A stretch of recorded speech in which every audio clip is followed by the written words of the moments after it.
Wassalatu wassalamu ala asyrafil anbiya'i wal mursalin sayyidina wa maulana Muhammadin wa ala alihi wa ashabihi wa ummahatil mu'minin wa man tabi'ahum bi ihsanin ila yaumidin wa sallama tasliman katsira. Alhamdulillah, kita bersyukur pada Allah Azza wa Jalla. Allah masih memberikan kesehatan, kesempatan untuk kita bisa kembali melakukan aktivitas ibadah kepada Allah Azza wa Jalla, dan diantara ibadah tersebut adalah thalabul ilmi. Nabi SAW menjelaskan bahwasanya thalabul ilmi hukumnya wajib. Thalabul ilmi faridatun ala kulli muslimin. Setiap muslim yang beriman kepada Allah, beriman kepada hari akhir, wajib baginya mempelajari agamanya, sehingga dia melakukan ibadah dengan panduan yang jelas. Dia melakukan aktivitas dengan rambu-rambu yang sudah dijelaskan Allah dan Rasulnya. Dan kita berada di fase itu, yaitu fase menuntut ilmu. Dan menuntut ilmu ini adalah di antara ibadah yang paling agung. Sebagian ulama mengatakan ibadah-ibadah sunnah, dan dibandingkan dengan menuntut ilmu, maka yang lebih afdal adalah menuntut ilmu.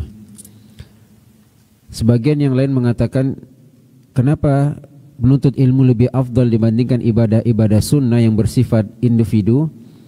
Karena ibadah-ibadah sunnah manfaatnya hanya untuk pribadi, manfaatnya hanya untuk individu. Sementara menuntut ilmu itu manfaatnya untuk bersama. Dan Nabi SAW sudah kaitkan kebaikan seseorang adalah ketika dia bisa memberikan manfaat bagi orang lain. Khairun nasi anfa'uhum linnas. Sebaik-baik manusia adalah yang bisa memberikan manfaat, dan itu hanya bisa ditempuh bagi orang yang menuntut ilmu.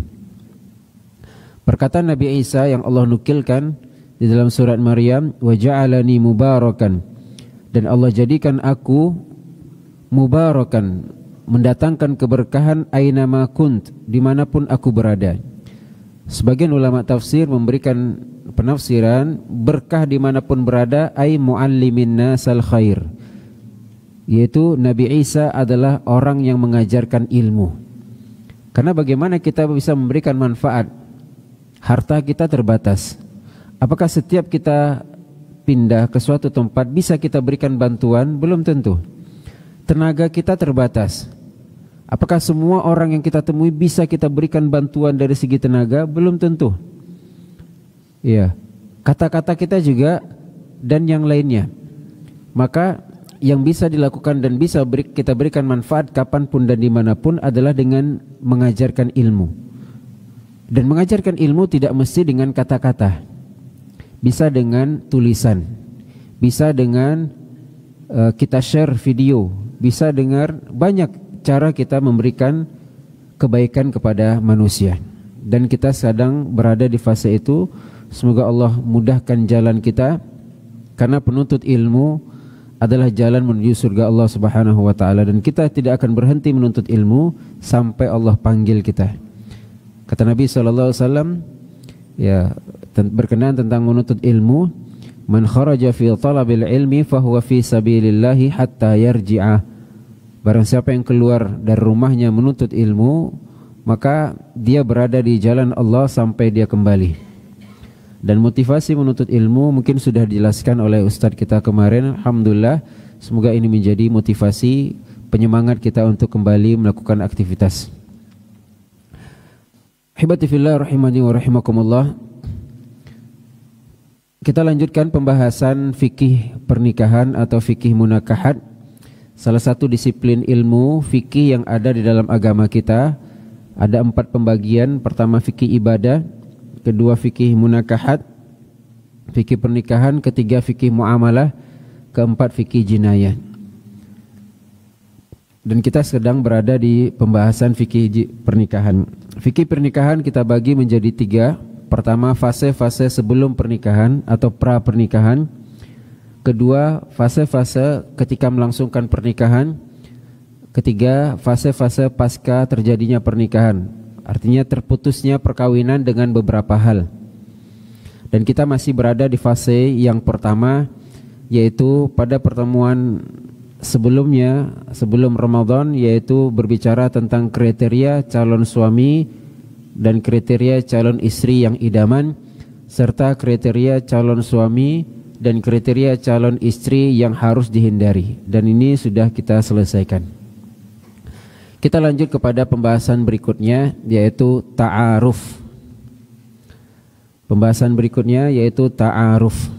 Ahibati fillah rahimakumullah. Ta'aruf ini adalah bahasa Arab. Jadi arafa ya'rifu, tahu. Ta'arafa yata'arafu, saling tahu. Arafa ya'rifu itu hanya saya tahu. Tapi kalau ta'arafa yata'arafu maka artinya saling mengetahui. Ta'arafa yata'arafu ta'arufan. Allah Subhanahu wa taala katakan dalam surah Al-Hujurat, ya ayuhan nas inna khalaqnakum min dzakarin wa untha. Wahai sekalian manusia, kami telah ciptakan kalian dari jenis laki-laki dan perempuan. Hanya dua jenis ini saja. Tidak ada jenis ketiga, tidak ada jenis keempat. Hanya laki-laki dan perempuan saja. Tidak ada laki-laki yang menjadi perempuan, tidak ada perempuan yang menjadi laki-laki. Dan juga tidak boleh merubah kodratnya. Barang siapa yang dilahirkan laki-laki tidak boleh merubah jenis kelaminnya. Mungkin dari segi fisik dia bisa rubah, tapi tetap sholatnya di depan. Dari segi fisik laki-laki bisa merubah fisiknya menjadi perempuan, tapi tetap kita katakan sholatnya di tempat laki-laki. Tetap kita katakan dia wajib sholat berjamaah. Kita katakan ketika dia tawaf wajib dia buka bahu kanannya, karena tetap hukumnya laki-laki. Khilaf lagi para ulama apakah kita boleh bersentuhan dengan orang ini atau tidak. Dari hukum asal, karena memang dia kodratnya laki-laki, sebagian ulama mengatakan tetap boleh karena memang dia laki-laki. Sebagian yang lain mengatakan tidak, karena dari segi zahir dia sudah merubah fisiknya dan itu menimbulkan syahwat. Maka ibrahnya di sini adalah syahwatnya.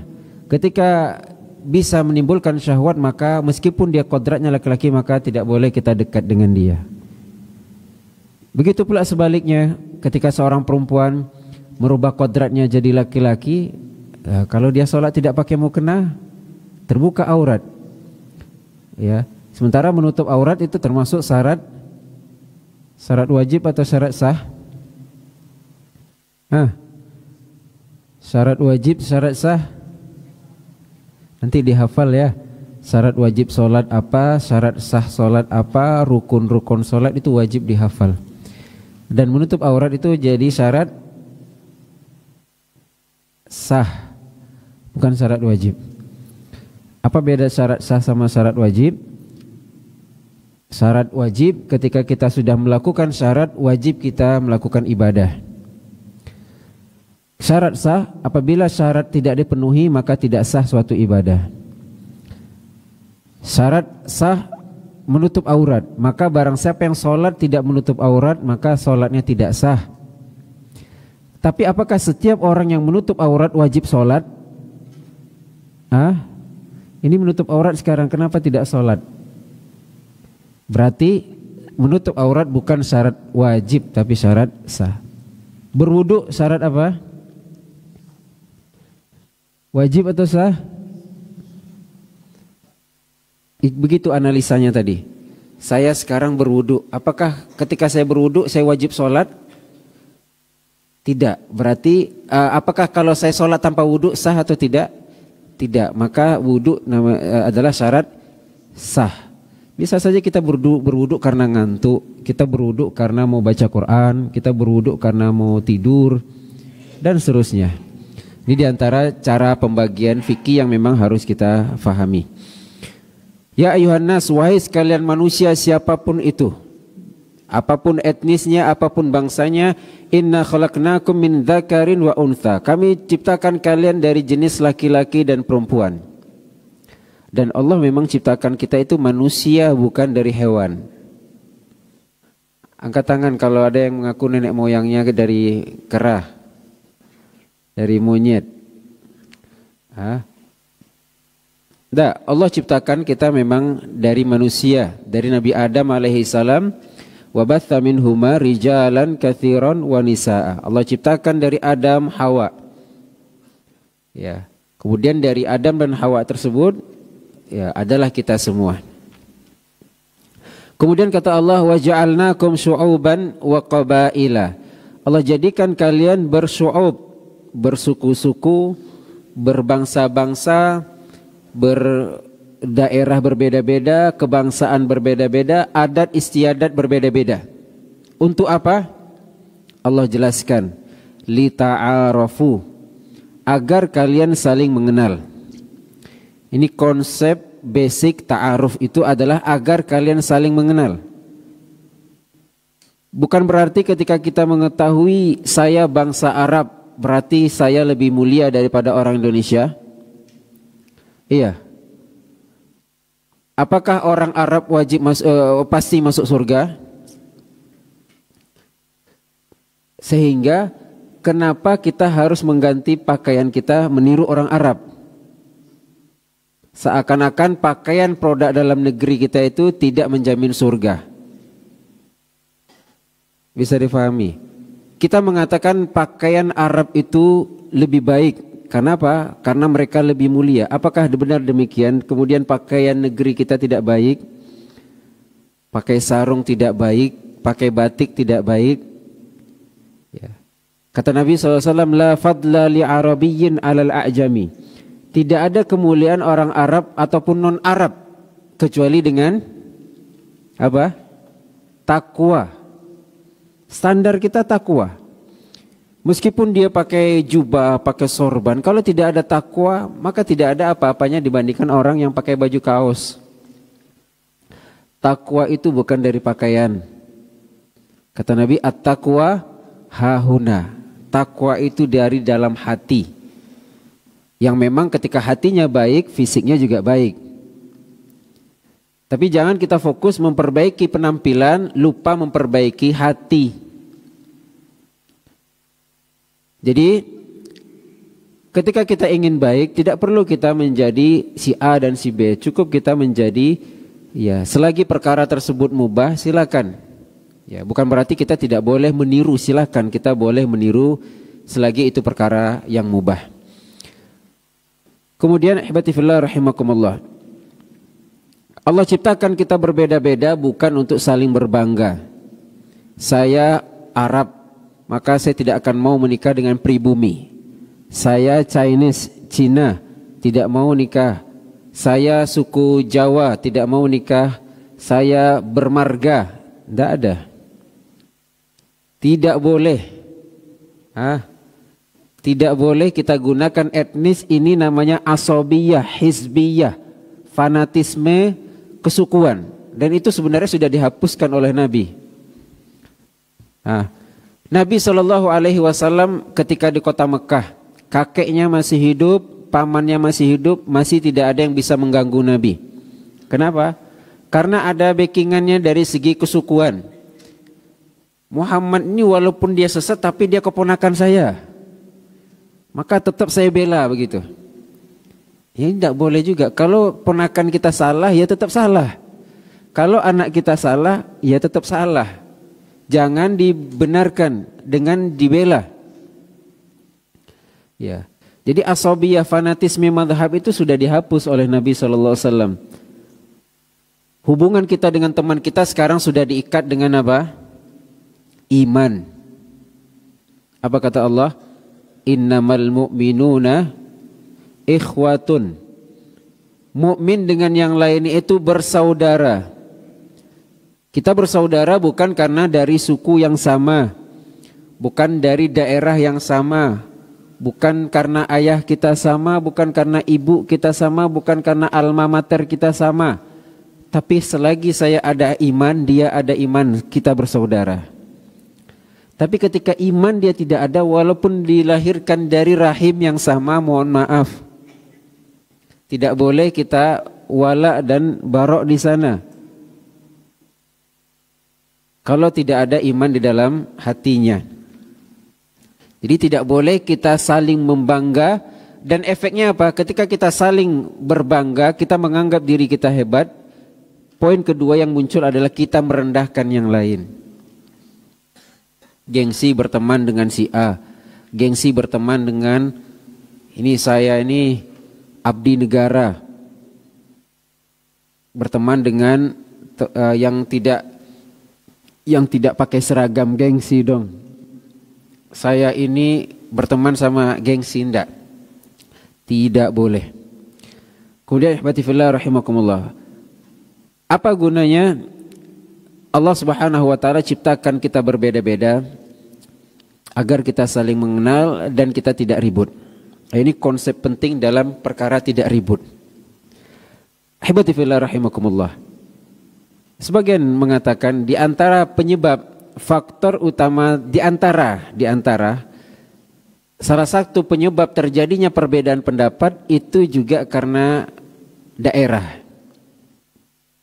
Kita lihat mungkin sebagian ustadz, sebagian ulama yang berasal dari daerah yang Masya Allah disiplin, tegas.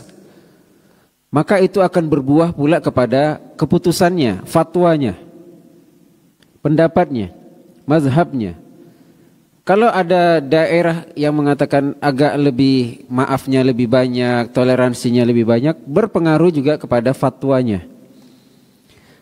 Maka ala kulli hal, yang penting daripada itu adalah li ta'arufu, kita saling mengenal.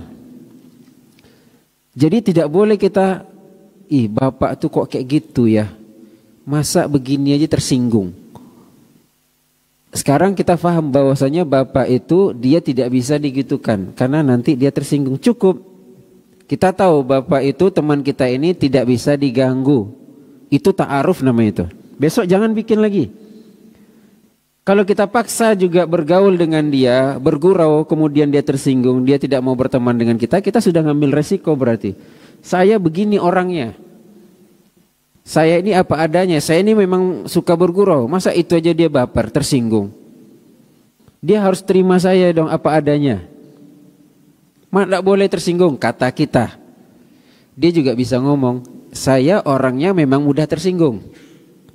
Antum harus paham, jangan saya diganggu-ganggu. Bisa kan?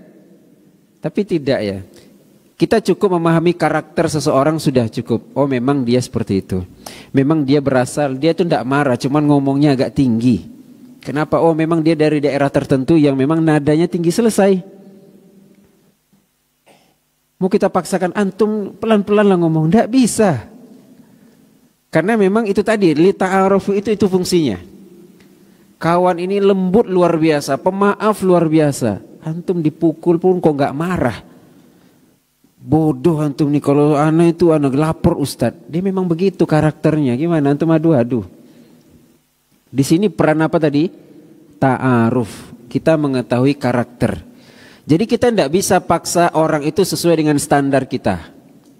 Kalau anak, oh itu antum. Kalau dia beda, jangan dipaksa. Dan kita tidak bisa paksa orang sesuai dengan mengikuti pendapat kita. Cukup di sini fungsinya adalah kita mengenal fulan dari mana, latar belakangnya. Ini juga latar belakang pendidikan berpengaruh. Ini ada orang suaranya tinggi, tidak ada, mohon maaf, etikanya misalnya. Kita lihat fulan dari mana. Oh memang seperti itu, ya sudah kita maklumi. Lihat Nabi SAW. Ketika Arab Badui kencing di masjid, marah Nabi? Kan kurang ajar itu, kencing di masjid. Nabi paham ini siapa. Tapi kalau sahabat Nabi mungkin tidak bisa seperti itu. Tapi ketika Mu'adz bin Jabal. Ya. Mu'adz bin Jabal, siapa Mu'adz bin Jabal? Jadi Mu'adz ini imam juga di kampungnya. Dia sholat dulu bersama Nabi, sholat Isya. Sholat Isya bersama Nabi berjamaah, jadi makmum. Selesai sholat, dia pulang ke kampungnya, ke perumahannya, ngimamin sholat Isya lagi. Ini menjadi dalil bahwasanya boleh dia ngimamin sholat orang yang sholat fardu. Jadi Mu'adz di sini dia sholat sunnah, jamaahnya sholat fardu. Jadi tidak mesti ya, tidak mesti sama niat kita. Misalnya mungkin sebagian jamaah belum sholat isya, masuk masjid imam sudah sholat tarawih. Jangan isya sendiri, ikut nimbrung kita sholat tarawih bersama imam tapi niatnya sholat isya. Imamnya 2 rakaat, kita naik 2 rakaat lagi jadi 4 rakaat. Atau imamnya sholat tarawih, saya tidak mau tarawih, saya nanti nyambung nanti di qiyamul lail. Ya sudah, kita ikut saja, jangan keluar dari barisan, ikut saja tapi niatnya sholat tarawih. Imam sholat witir, kita niatnya sholat tarawih. Kan 3, 2, 1 itu. Mau kita ambil 2-nya saja, 1-nya tidak, atau ambil 2-nya kemudian 1-nya tambah 1 lagi, jadi 2. Witirnya kapan nanti? Saya witirnya aja nanti yang keduanya. Jadi Mu'adz bin Jabal ini bacaannya panjang, surah Al-Baqarah. Sholat isya jam berapa selesai? 8:30, jam 8:15 mungkin. Itu zikir-zikir lagi, sholat sunnah lagi, 8:30, jalan lagi. Mungkin hampir jam 9 lah. Beliau ngimamin sholat isya, mungkin selesainya mungkin hampir jam 10 lah kurang lebih. Komplain jamaahnya. Hah? Boleh jemaah komplain. Ya, komplain jangan komplain di belakang ya. Komplainnya sampaikan kepada Nabi sallallahu alaihi wasallam. Jadi dia komplainnya kepada pengurus. Jangan di belakang ribut-ribut tidak terdengar sama imamnya. Kalau ada yang sesuatu yang apa bilang ke pengurusnya, bilang ke ustaznya, jangan di belakang. Tidak ada gunanya. Hah? Ya, bilang sampaikan ke pengurusnya, sampaikan ke ustadznya, Ustadz, ana punya usulan dan babnya juga usulan ya, tidak mesti diterima. Jadi ada salah satu jemaahnya keluar dari barisan. Kemudian Mu'adz mengatakan, nafaq, fulan itu sudah munafik. Karena Mu'adz bin Jabal sudah menjas orang munafik. Ini kan bahaya ini. Munafik ini mana lebih parah daripada kafir? Ya, ada munafik itu dibagi 2, munafik besar, munafik kecil. Nifak asgor, nifak akbar. Nifak asgor itu yang 3 itu dan diantaranya banyak lagi. Tapi nifak akbar itu kafir. Mungkin Mu'adz menganggap ya nifak yang asgor lah. Maka terdengar justifikasi dari Mu'adz tadi, dia tidak terima. Mu'adz mengatakan saya munafik, saya tidak terima. Datang beliau kepada Nabi SAW, ya Rasulullah, saya dituduh munafik sama Mu'adz bin Jabal. Saya keluar jamaah bukan apa-apa ya Rasul. Mu'adz tuh ngimamin jam berapa? Kami ini orang Madinah kerjanya apa? Petani. Petani di kampung jam berapa tidur? Di kampung-kampung tuh jam 8 tuh sudah tidak ada lagi orang, jam 9 tuh sudah, karena paginya mereka kerja, ya letih. Jadi sholat isya'nya lama, sholatnya mulainya sudah lama, bacanya juga panjang. Itulah alasan saya keluar dari jamaah. Beliau mengklarifikasi. Maka di sini Nabi panggil Mu'adz bin Jabal dan Nabi marah. Ke orang ini atau ke Mu'adz? Ke Mu'adz. Apa kata Nabi? Afattanun anta ya Mu'adz. Mu'adz, kau bikin fitnah Mu'adz. Kau jangan bikin fitnah Mu'adz. Ya. Kemudian Nabi ajarkan, idza amma ahadukum, apabila kalian mimpin salat, falyukhaffif, jangan panjang-panjang. Salat berjamaah jangan panjang-panjang. Kita bicara jangan panjang-panjang, tapi standar pendeknya ada ya. Standar pendeknya itu ada. Jadi Nabi aja bilang jangan panjang-panjang. Berarti pendek-pendeknya itu berapa standarnya? Ada standarnya. Falyukhaffif, hendaklah dia ringankan. Fa inna fihim, karena di jamaah itu ada yang dhaif, ada orang lemah, ada yang marid, ada yang sedang sakit, ada yang sedang flu, sedang nahan ini ya, ada yang punya hajat, ada yang musafir yang ingin melanjutkan perjalanan, atau ada anak bayi yang ditinggalkan oleh ibunya. Ini diantara nasihat Mu'adz bin Jabal nasihat Nabi kepada Mu'adz bin Jabal. Nabi ingat, Nabi kenal Mu'adz bin Jabal ini siapa. Jadi dibentak seperti itu Mu'adz biasa aja. Artinya tidak baper. Tapi kalau Arab Badui tadi dibentak mungkin besok tidak muncul lagi dia. Ini diantara hikmah daripada ta'aruf tadi. Kita mengetahui fulan ini bisa digertak atau tidak, bisa kita keraskan atau tidak. Jadi tidak bisa juga kita samakan, ini anak berprestasi. Kalau dibentak disamakan dengan anak-anak yang mungkin terlalu aktif, ya mungkin yang berprestasi ini repot. Jadi ada reward, ada punishment-nya juga. Jadi ada melihat situasi dan kondisi, faham? Pada ngantuk kawan-kawan nih. Baru datang ya, jam berapa kita datang? Hari ini datang atau kemarin? Kemarin ya, Masya Allah. Masih suasana liburan ya. Ya memang menuntut ilmu itu butuh perjuangan ya. Ya butuh perjuangan, Masya Allah. Dan orang tidur itu dosa enggak? Hah? Orang tidur enggak dosa. Di antaranya adalah barang siapa yang ketiduran meninggalkan sholat, maka dia boleh sholat kapan dia bangun. Di antara uzur syar'i itu tidur. Ya. Cuman tidak semua kita memberikan uzur ya. Nah, mahibati fillah rahimani wa rahimakumullah. Ini mukaddimah kita tentang ta'aruf. Ta'aruf itu apa? Kita mengenal dia siapa. Ini umum, siapapun itu. Karakternya kita baca anak A, anak B, bapak A, bapak B. Sehingga kita bisa memposisikan diri bermuamalah dengan dia. Kemudian ahibati fillah rahimakumullah. Bagaimana dalam pernikahan? Bagaimana prosesi ta'aruf dalam pernikahan? Allah Ta'ala alam, intinya adalah bagaimana kita mencari data yang kita inginkan. Kita menyesuaikan dengan yang kita, belum tentu semuanya sama ya. Tidak mesti kita harus plek 100% cocok. Insyaallah kalau seperti itu tidak akan nikah-nikah. Jadi antum mencari data, kita mencari data sebanyak-banyaknya tentang calon yang ingin kita nikahi tersebut. Bagaimana cara mencari data? Di antaranya dengan kita, ini prosesi ta'aruf, yaitu di antaranya dengan cara kirim biodata. Kirim CV, A, nama, tempat tanggal lahir, apa lagi? Makanan kesukaan, warna kesukaan, mikes, hobi, ya, terserah antum lah. Yang jelas antum mencari data sebanyak-banyaknya. Pilih futsal atau lapangan besar, terserahlah. Ya. Pilih klub bola ini atau itu.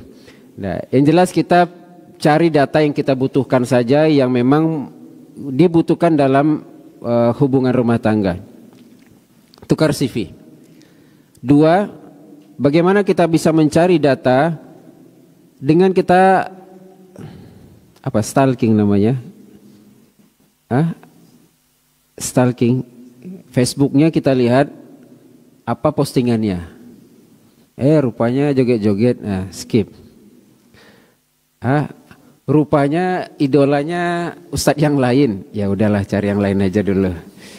Rupanya isinya marketing gitu, jual-jual apa gitu, marketing ya.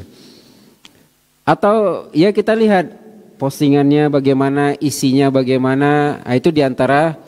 Kemudian teman-temannya juga mempengaruhi, teman-teman di Facebooknya, Instagramnya, siapa yang dia like, siapa yang dia follow. Ya, Ustaz punya TikTok, tahu enggak? Ustaz punya TikTok, tapi tidak ada yang Ustaz follow satupun. Kalau yang followersnya enggak banyak, cuma 2000-an berapa. Ya. Artinya itu mempengaruhi, karena siapa yang kita follow itu yang akan tampil di beranda kita nantinya. Kemudian itu diantara informasi. Kemudian cara kita mencari data dengan ya kita bertanya kepada orang-orang terdekat. Kalau misalnya dia bekerja di suatu tempat, kita boleh tanya ke teman-temannya atau ke atasannya. Maaf Ustadz kenal sama fulan. Maka orang yang diminta data ini sampaikan apa adanya. Jangan karena dia sakit hati sama kawannya, sampaikannya yang tidak benar. Ya, tidak boleh. Sampaikan apa adanya sesuai dengan yang diminta saja. Kemudian ihbati fillah rahimakumullah. Setelah data kita kumpulkan dan cocok misalnya, ini perlu perhatikan, misalnya tingginya 180. Pak Imam, berapa tinggi Pak Imam? 70. 77. Dapat calon, udah ada calonnya. 185 misalnya. Kira-kira gimana? Lanjut ya?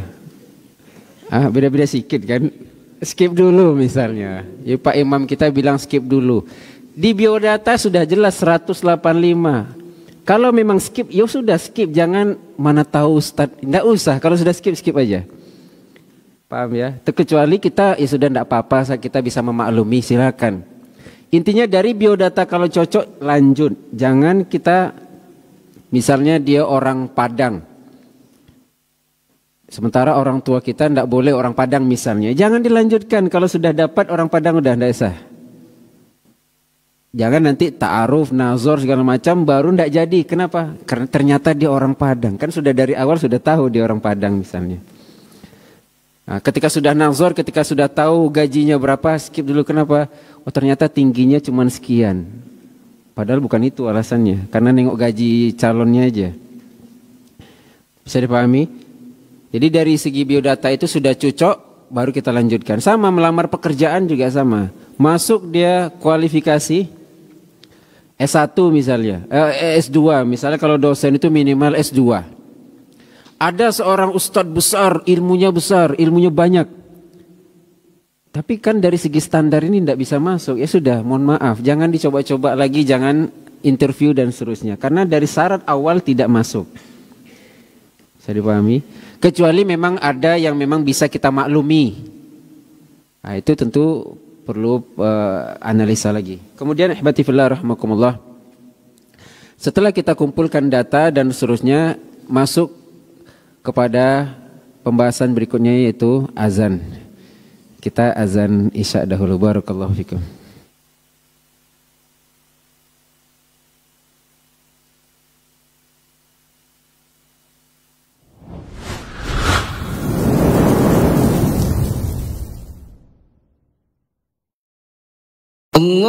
Allahu Akbar, Allahu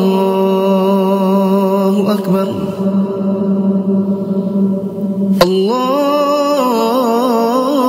Allahu Akbar, Allahu Akbar. Asyhadu an la ilaha illallah.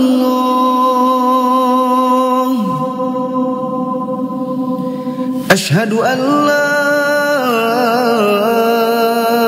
إله إلا الله. أشهد أن محمدا رسول الله. أشهد أن محمد رسول الله. حي على الصلاة،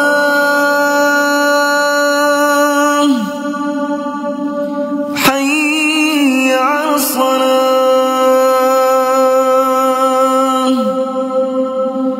حي على الفلاح،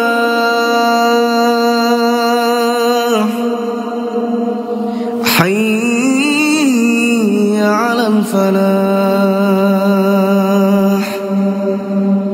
الله أكبر، الله أكبر.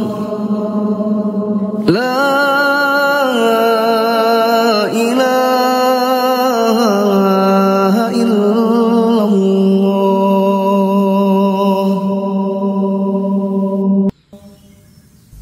اللهم صل على محمد وعلى آل محمد كما صليت على آل إبراهيم إنك حميد مجيد. اللهم بارك على محمد وعلى آل محمد كما باركت على آل إبراهيم إنك حميد مجيد. اللهم رب هذه الدعوة التامة والصلاة القائمة آت محمدا الوسيلة والفضيلة وابعثه مقاما محمودا الذي وعدته.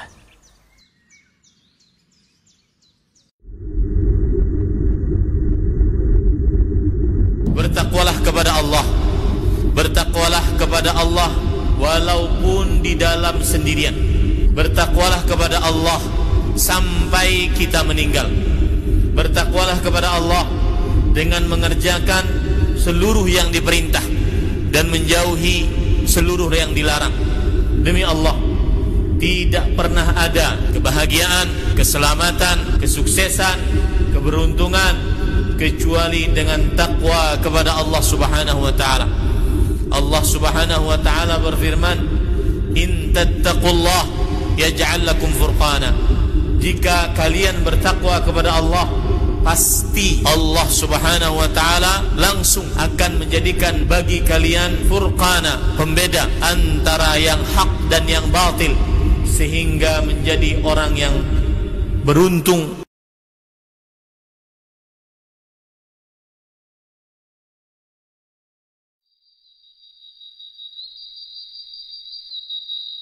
Di dalam hadis sahih riwayat Imam Bukhari dan Muslim, Nabi SAW mengatakan, "Unzuru ila man huwa asfala minkum." Lihatlah orang yang di bawah kalian.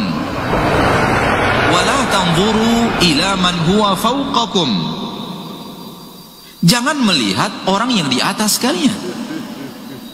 Fahuwa ajdaru.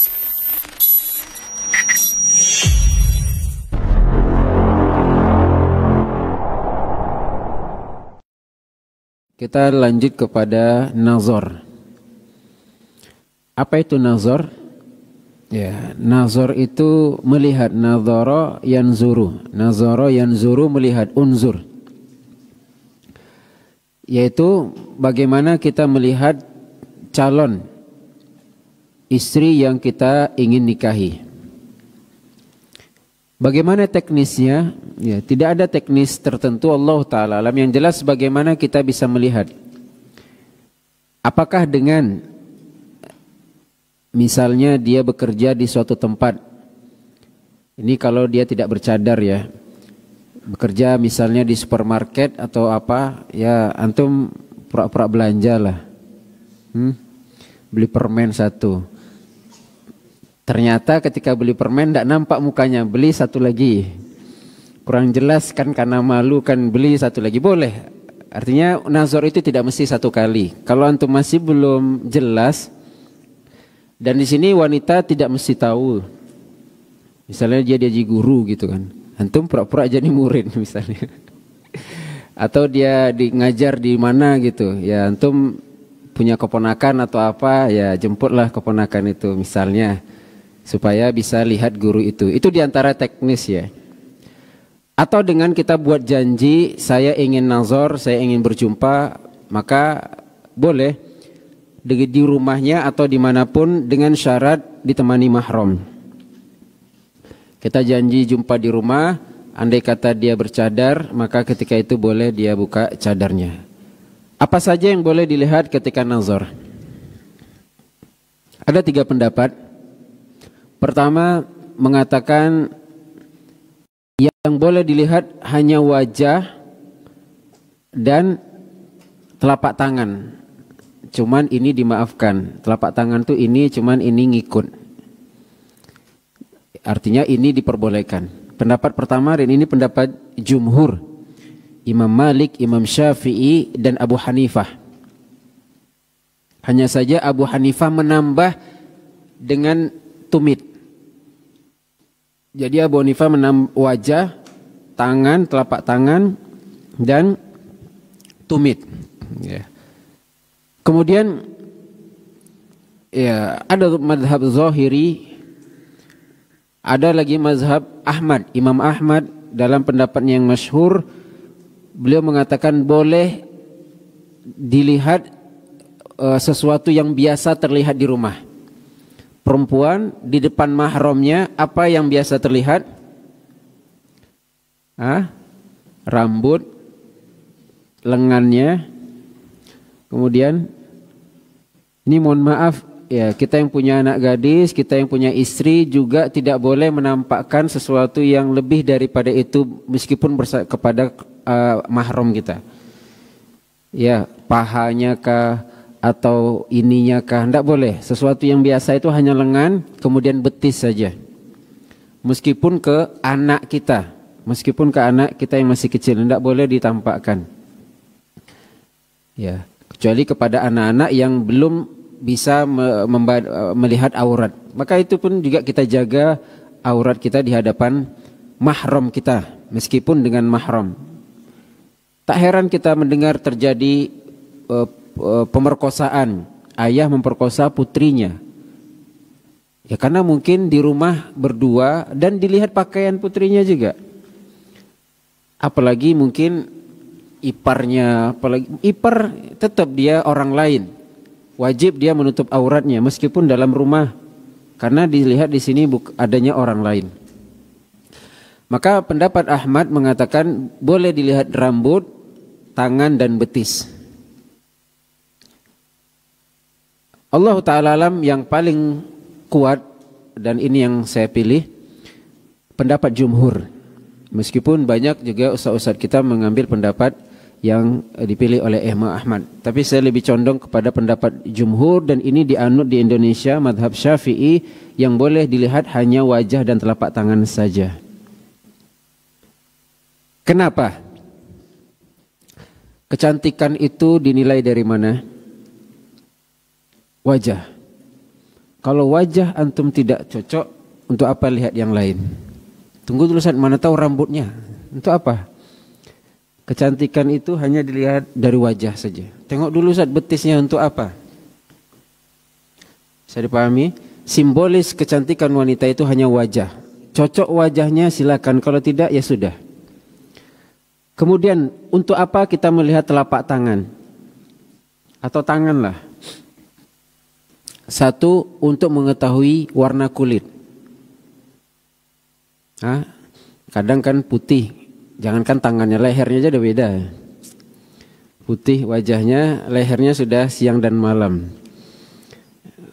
Boro-boro ke tangan. Ya, maka tangan ini tidak ada apa skincare yang ada di tangan ini. Ya, arti inilah kulit asli kita itu yang ini. Ya meskipun tidak menjamin, karena ada juga yang belang, di sininya belang. Ya, tapi kan belangnya tidak terlalu signifikan perbedaannya biasanya. Kedua, untuk mengetahui ukuran, bisa dipahami. Misalnya ini jarinya panjang-panjang, berarti ya berat badannya mungkin 50-an, 55. Tapi kalau jempol semua, misalnya, itu gambarannya. Karena kalau pakai jilbab kan mungkin tidak terlalu kelihatan gitu. Apalagi ada model-model jilbab yang mukanya jadi tirus namanya. Itu diantara solusi. Artinya cukup dengan melihat wajah dan telapak tangan saja, tidak perlu lihat yang lain. Ya.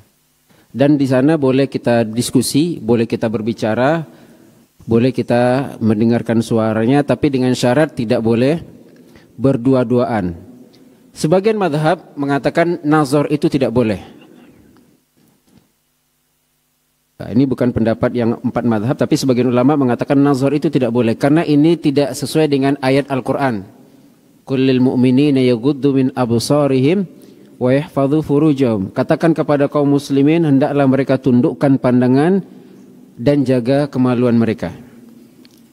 Sementara nazar ini ada dalilnya. Nabi SAW mengatakan, unzur ilaiha fa innaha ahra an yu'dama bainakum. Lihatlah, karena dengan kalian melihat itu akan memudahkan kalian untuk melangsungkan pernikahan.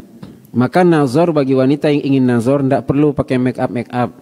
Itu apa? Kita tampil apa adanya saja. Ya, sama seperti pernikahan. Saya sebagian melihat kaum muslimat ketika pesta pernikahan, Masya Allah. Untuk apa? Agar kelihatan cantik, hanya 1 hari. Besok kita jumpa, mana orang rumah, loh kok beda sama yang pesta kemarin. Jauh masalahnya gitu. Untuk apa? Ya. Ya. Naam. Kemudian rahmati fillah rahimakumullah. Ketika prosesi nazar sudah selesai dan disetujui, baru namanya khitbah. Apa itu khitbah? Melamar. Menyampaikan bahwasanya saya ingin menikahinya. Saya cocok dengannya dan saya ingin melangsungkan. Dan apakah harus tahapan ini kita lalui? Tidak. Misalnya nampak kita bapak-bapak pegang anak gadis, siapa pak? Anak saya. Nikah sama saya pak? Yalah. Jadi bisa. Tanpa nazar boleh, tidak ada masalah. Tanpa mengetahui biodatanya boleh? Boleh. Pernah dengar kisah siapa ndak? Kisah seorang pria yang makan buah. Jadi buah itu jatuh, dia makan. Kemudian dia minta halalkan kepada penjaga kebun. Kata penjaga kebun, ini bukan punya saya hanya penjaga. Saya tidak berhak untuk mengizinkan boleh atau tidak. Gimana nih, saya kelaparan nih, terpaksa. Kata penjaga kebun, ini yang punya bapak itu. Kau pergi ke sana, minta izin. Dibawanya lah sisanya ini melalui perjalanan yang panjang. Jumpalah sama bapak tadi. Pak, bapak yang punya kebun pak? Iya. Mohon izin pak, saya kelaparan pak, ada buah saya makan tidak sengaja, saya lupa pak, saya minta izin pak ya. Sama bapak dimanfaatkan. Oke, dengan syarat. Apa syaratnya? Kau harus menikah dengan putriku. Wah, mantap pak, cocok pak. Tapi dia buta, dia tuli, dia tidak punya tangan. Lanjut. Dia tidak punya kaki. Tapi karena pemuda ini terserahlah, yang penting dihalalkan daripada saya makan yang haram ya kan. Ini pria yang beriman begitu. Siapa? Saya asalkan bapak halalkan ya. Dah. Terjadilah ini pernikahan, nih istrimu rumahnya di sana, masuk ke sana. Ada suara manggil bang. Suara siapa itu? Ya. Ternyata dia kaget. Dia tidak berani masuk ke rumah, dia komplain ke bapak tadi. Baru diceritakan bapak tadi, putri saya ini matanya buta dari melihat yang haram, mulutnya tidak mengucapkan perkata yang haram, tangannya dan seterusnya. Maka langsungkan mereka, pernikahan mereka dan bahagia, punya anak. Nama anaknya Nu'man.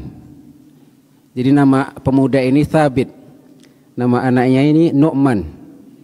Nu'man ini lebih kenal dengan Imam Abu Hanifah. Kita baca ceritanya, itu diantara prosesi yang tidak melalui prosesi ta'aruf seperti ini. Artinya boleh, asalkan jangan antum komplain setelah itu. Ya, makanya ada sebagian ustadz mengatakan prosesi ta'aruf itu seperti beli kucing dalam karung. Ini orang yang tidak paham ta'aruf yang syar'i itu seperti apa, sehingga dia melegalkan pacaran. Ya, pacaran itu masa penjajakan, saling mengenal. Bahkan sebagian ustadz-ustazah ikut acara-acara pencarian jodoh. Pencarian jodoh dan dia komentari, ini insya Allah jodoh mereka. Ini orang-orang yang tidak paham bagaimana indahnya Islam sehingga mereka melalui tahapan pacaran. Andai kata kita melalui tahapan ta'aruf ini, maka sebelum saya tutup, orang yang melalui tahapan ta'aruf ini tidak ada baper dia, dan memang tak boleh baper. Dapat CV-nya cocok, jalan, ditolak, cari lagi yang lain. Belum bisa membuka hati. Kalau pacaran kan lama move on-nya tuh. Saya dikecewakan, siapa suruh percaya? Hidup masih panjang, perjalanan masih jauh. Untuk apa kita stuck di jalan? Orang udah bahagia dah. Jadi kalau kita proses ta'arufnya nyaman sekali, cocok, ditolak, cari lagi, ditolak, cari lagi, biasa aja. Yang ikhwan maupun akhwat biasa aja, tidak perlu kita baper di sana, tidak perlu pakai perasaan. Kenanya tidak bisa move on itu karena sudah chat-chatan duluan, karena sudah gombal-gombalan, karena sudah kagum, tidak perlu. Karena sudah syahwat ini, na'udzubillah, tidak, kita pakai tempuh cara yang syar'i. Kalau tidak cocok ya sudah, cari yang lain. Jadi tidak ada cerita belum bisa membuka hati, tidak ada. Allah Ta'ala alam. Ada pertanyaan? Silakan.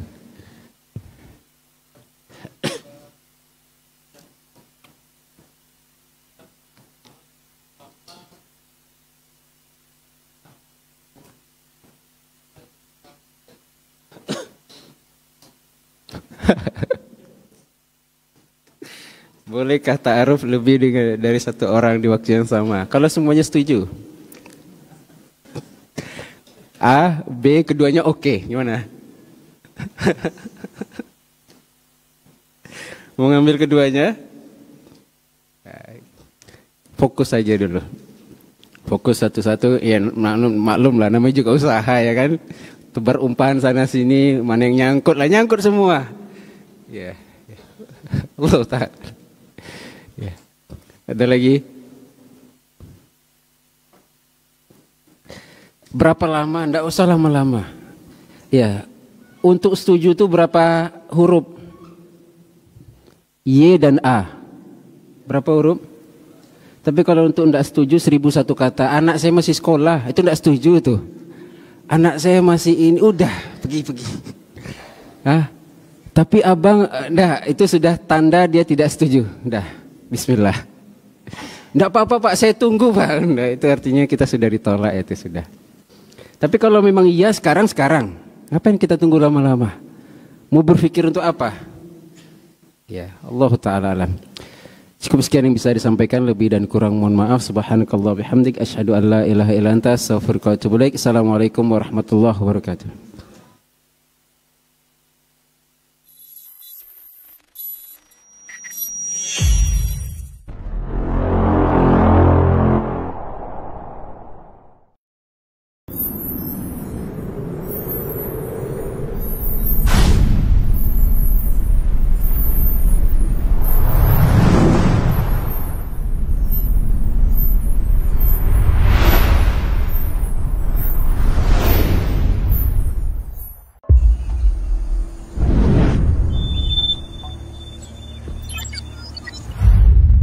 Alhamdulillah, wassalatu wassalamu ala rasulillah. Ini kedatangan saya kedua di Markas Sunnah Nusantara Al-Hijrah di Pekanbaru. Bahwa di sini ada masjid yang demikian besar, yang insya Allah bisa menampung ribuan jamaah untuk kegiatan kaum muslimin, juga kegiatan pendidikan yang diselenggarakan di Markas Sunnah Nusantara ini. Sampai saat ini, yang mungkin sudah setahun yang lalu, di lantai 2 belum bisa dipakai.